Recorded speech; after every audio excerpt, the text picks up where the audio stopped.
maghinay-hinay lang muna yung ating presidente. Kasi di ba sabi ng ating Pangulo, na-diagnose siya ng tinatawag na diverticulitis. Pero ayaw pa rin na paawat yung ating Pangulong Bongbong Marcos. O, tingnan ninyo ito.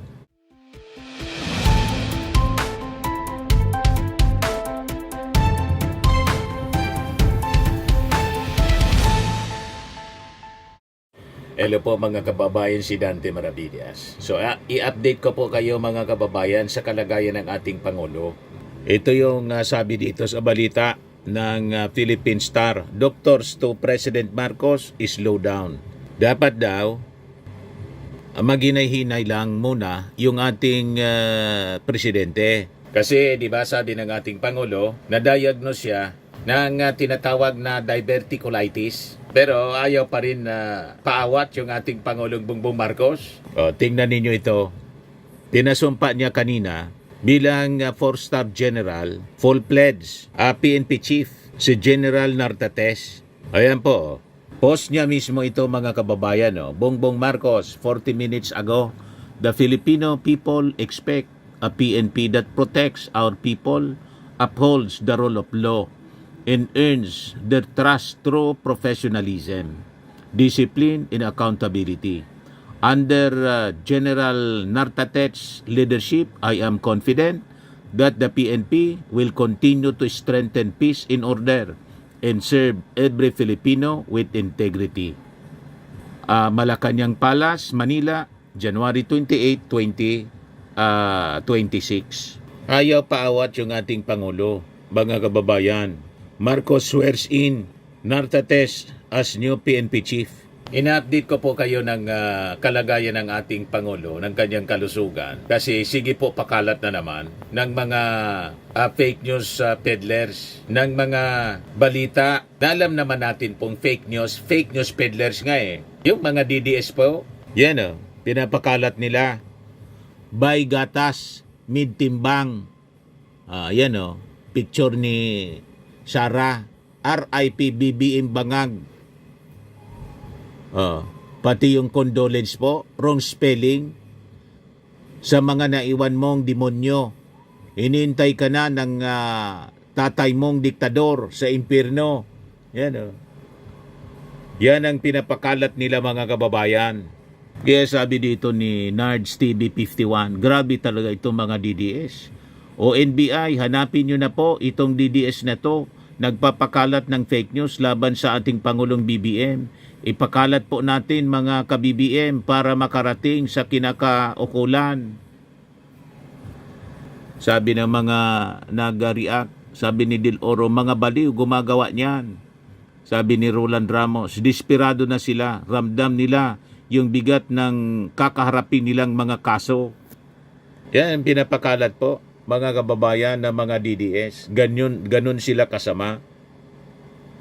Ang hilig po nila kapag papakalat ng fake news, yung ating Pangulo, malakas pa po sa kalabaw. Saan ka nakakita na na-diagnose ng diverticulitis? Pagkatapos, sige pa rin yung trabaho kahit may advice yung kanyang doktor na mag-slow down. Yan yung ating Pangulo, January 26, President Marcos leads the 7th meeting of the Economy and Development Council at Malacanang on Monday, January 26, 2026. Nung Monday pa lang yan ang picture po. Pero yung advice ng kanyang doktor, mag-slow down ka na niya muna. Private meetings here for now. He is in good condition and this may be a way to heed the order of his doctor to slow down a bit. Sabi po ni Presidential Communications Undersecretary Claire Castro. Ngayon, kanina, may press briefing uli mga kababayan yung Palasyo Malacanang, si Yossi Castro para i-update tayo ng mga kaganapan dito sa ating bansa. Ito po, panoorin natin yung kanyang press briefing kanina po. Good morning, Yusek. Ma'am, regarding the issue on the House Justice Panel's plan to invite President Bongbong Marcos as a respondent to the hearings on the impeachment complaint, How does the palace view this? Do you see this as something consistent with the Constitution and the established impeachment precedents? Tignan po natin, tignan po na ang trabaho po muna ng House of Representatives kung patungkol po sa sufficiency in form and substance na nasabing mga complaints or rather impeachment complaints at hintayin lamang po natin kung magkakaroon at magbibigay po sila ng impetasyon sa ating Pangulo. So, if ever formally invited and if you see that it actually meets the standards and formally invited, will the President personally respond or participate in any way? Depende po yan sa magiging legal team po ng Pangulo kapag kinakailangan na po. Alright, thank you, ma'am.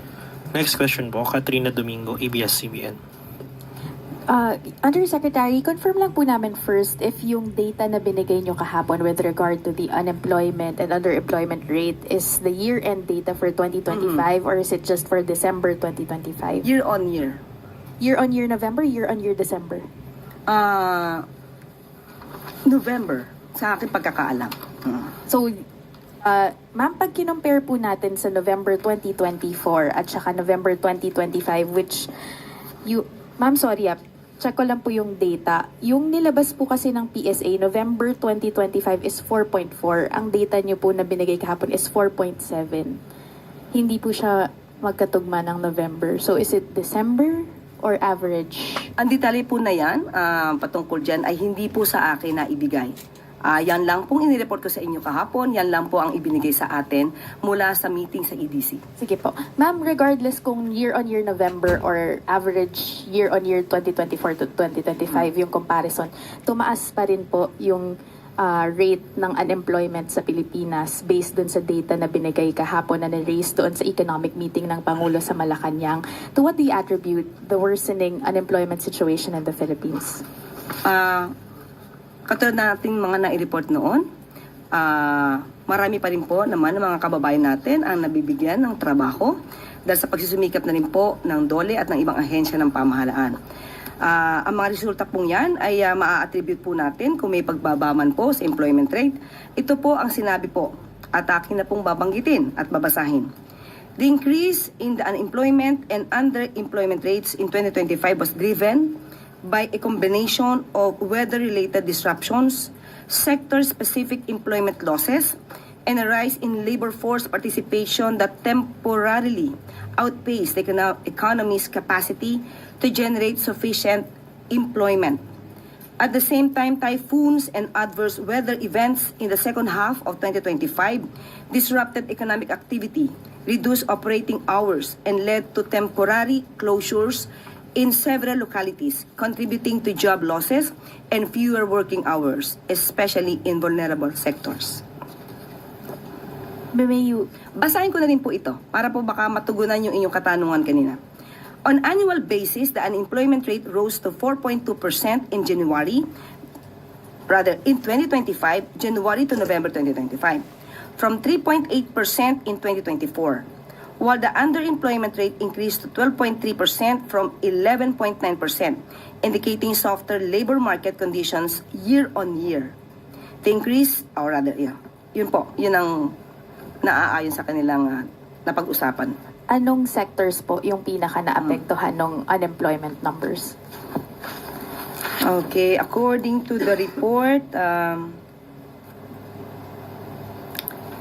underemployment, while improving toward the latter part of 2025, remained a concern as a significant share of workers were absorbed in part-time, seasonal, or informal jobs, reflecting job quality issues and skills mismatches. The sectors hardest hit were largely those most exposed to demand fluctuations and mobility disruptions, like accommodation and food service activities, and wholesale and retail trade, and faced weaker demand conditions, supply chain disruptions, and climate-related shocks, and other activities like manufacturing and agriculture and fishing.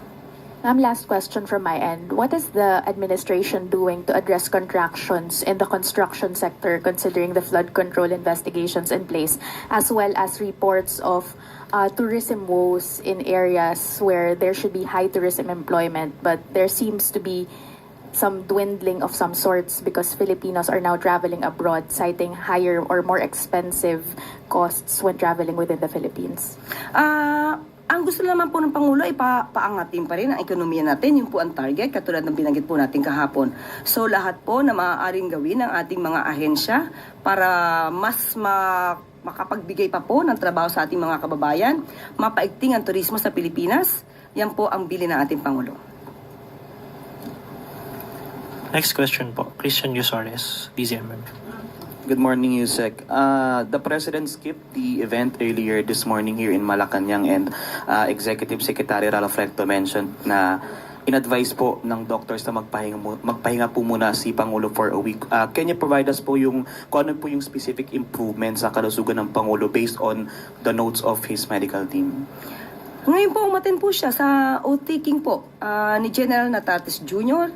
Kaya masasabi po natin na gumaganda, umiigi, umaayos po ang kalusugan ng Pangulo. Matapos po siyang ma-diagnose ng doktor patungkol sa diverticulitis. Wala po ba siyang na-mention kung nakakaramdam po ulit siya ng mga pain or any pananakit sa katawan?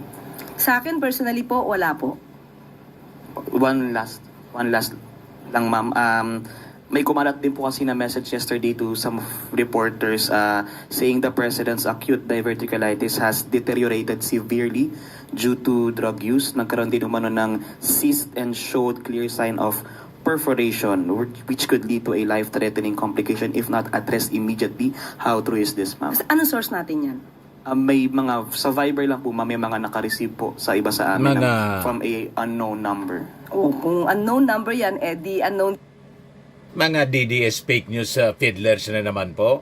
Kung ano-ano na lang, mga kababayan, ang pinagagawa nila na pinapakalat na fake news. Kasi ang gusto nila, mamatay na ang ating Pangulong Bongbong. Para iupo si Sara, para tuloy ang korupsyon. Di ba? Ituloy natin yung press briefing. Hindi ng source niyan. So kung ano ng source niyan, so malamang gumagawa ng kwento yan. So huwag natin masyadong paniwalaan ng mga kumakalat sa social media nang walang hindi verified at walang ibang source. Last na lang, ma'am. Can we expect the President po na umattend ng mga activities outside the palace this week or next week? Sa ngayon po, hindi po natin masasabi. At ang sabi nga po ni E.S. Ralph Recto ay pinapa-relax muna ang ating Pangulo. Pero sabi po natin, umattend po siya ng activity ngayon, nakakapagkaroon po siya ng private meetings. So umiigi po ang kalusugan ng Pangulo. Thank you. Reminder lang po, one question and one follow-up. Next po, Tuesday New, DZWB. Hi ma'am, follow-up lang po sa health condition ni Pangulong Marcos. Yung kumalat po ay unknown source. Mayroon po akong source, doktor po ito sa St. Luke's. So siguro naman po ay credible ito. Although hindi ko siya pwedeng pangalanan for the obvious reason. Pero hindi po ba mas makabubuti kung magbigay na lamang po ng medical bulletin ang mga doktor ng presidente para malaman po ng taong bayan yung tunay niyang kalagayan, since nag-aalala po ang lahat para sa kanyang kondisyon dahil siya po yung ating ama ng bayan. Kung doktor po yan ng St. Luke's, siya po ba ang doktor ng Pangulo? Hindi po tayo maaaring magbigay ng anumang opinyon kung hindi naman manggagaling mismo sa doktor ng Pangulo at hindi manggagaling sa Pangulo. Sinabi po ng Pangulo, hindi po life-threatening, nakaramdam po siya ng konting sakit, at yan naman po ay tinutugunan ng kanyang mga doktor. At ngayon po ay nakikita natin sa iba-ibang activities, katulad po ng oath-taking sa harapan po mismo ni General Natates, makikita at naka-attend pa po siya ng EDC. Halos umabot po yata ito ng 2 oras. So, hindi po tayo makakatugon sa mga source na hindi nababanggit kung kanino galing.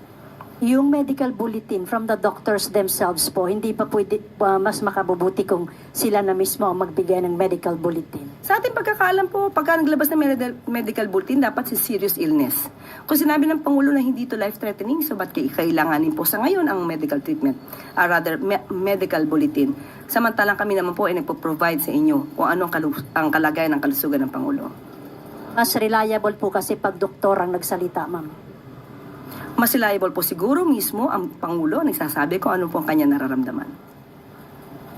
Pero hindi naman siya doktor, ma'am. So, Pero siya, katawan niya naman po yun. okay. Next question po, Maricel Hali, TV5. Good morning. Ma'am, follow-up. Yesterday, you mentioned po na back to normal na yung activities ni PBBM, but it seems that he's still choosing which activities to attend. Una po, paano po pinipili ng Pangulo yung event na dadaluhan niya, and paano natin pagtutugmain yung back to normal? Nung mga nakaraan po kasi, nakita niyo naman po, magpupunta siya sa Antique, tapos susunod sa Negros Occidental. Isang araw lang po yun. Tapos susunod po, may meeting sa hapon. So yun po ang sinasabi ni E.S. Ralph, kailangan medyo hinay-hinay, pero hindi naman po talaga lahat. Hindi po mapapahinto ang Pangulo sa pagtatrabaho kung may kinakailangan po siya na gampanan ng mga private meetings at mga ibang activities katulad po ng EDC meeting. Yan po ay pinupuntahan po ng Pangulo. Kasi, for example, yung kanina, ma'am, within the palace lang naman yung event. So why did the President decide to skip the event kahit na nasa loob lang siya ng palasyo? So ano po yung nagiging factors to decide na, okay, pwedeng dumalo dito ang Pangulo, dito wag muna? Nasa prerogative na po ng Pangulo yon. Kung nararamdaman niya po na ito muna ay dapat atinan muna ng mga alter ego ng Pangulo, yun po. Yun naman din po ang in-explain ni E.S. Reflecto. Thank you, ma'am. Ayun po. Next question po mula kay Mads Moratilio, Net25.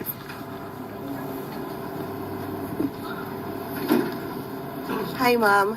Ma'am, kahapon nagkaroon ng meeting si Davao City Mayor Baste Duterte and Chinese Ambassador to the Philippines, Chin Kwan.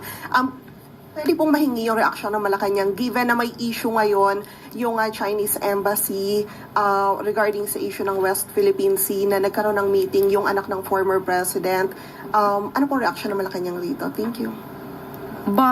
Wala magiging reaksyon ang Pangulo at ang Palasyo kung ano man ang ginagawa ng mayor ng Davao City. May kasabihan nga na tayo, no? Buntat niya, hila niya. Kung ano pong ginagawa niya, consequence niya po. Wala pong magagawa ang Pangulo sa anumang ginagawa ng anumang mayor, provided na naman ito ay hindi labag sa batas. Huling tanong po, Chloe Hofana, Business World.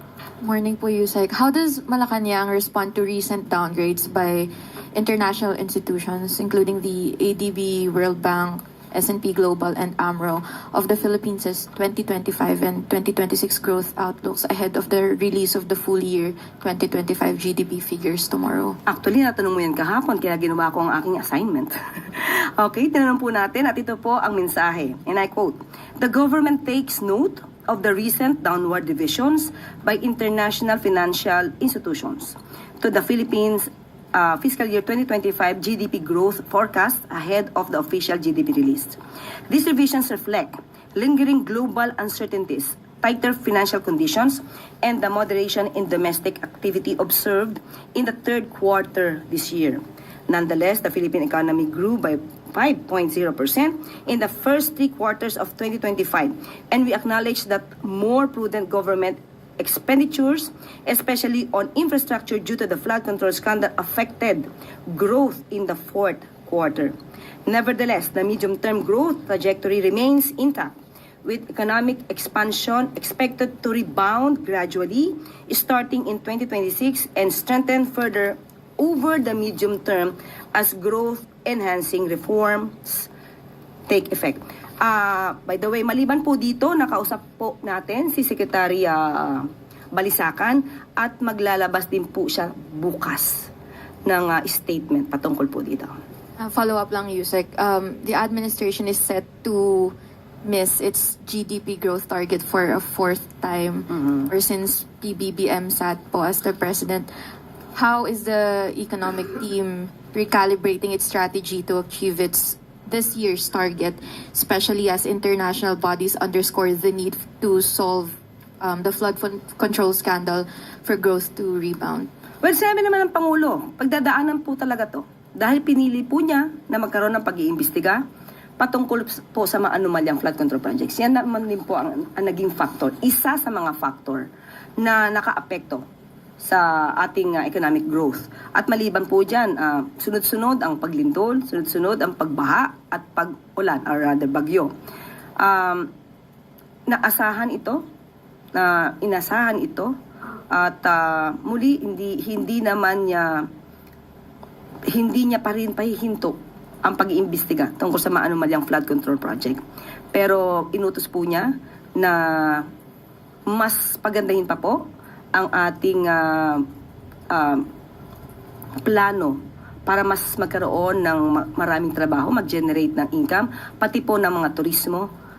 Isa lamang po ito sa mga agenda po na gagawin ng ating mga ahensya ng gobyerno.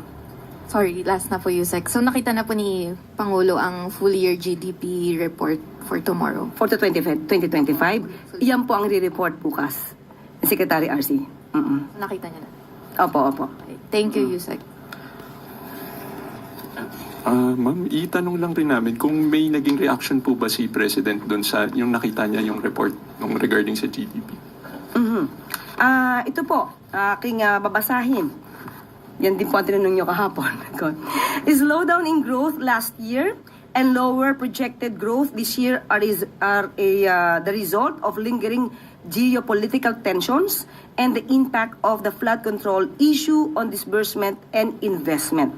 Once the reforms on budgeting and disbursements and project monitoring initiated last year take ground, and with recent investor-friendly reforms and sound macroeconomic fundamentals, we could expect better GDP growth in the coming periods. Pero ang detalye po nito muli ipapalabas po bukas po ni Secretary RC Balisacan.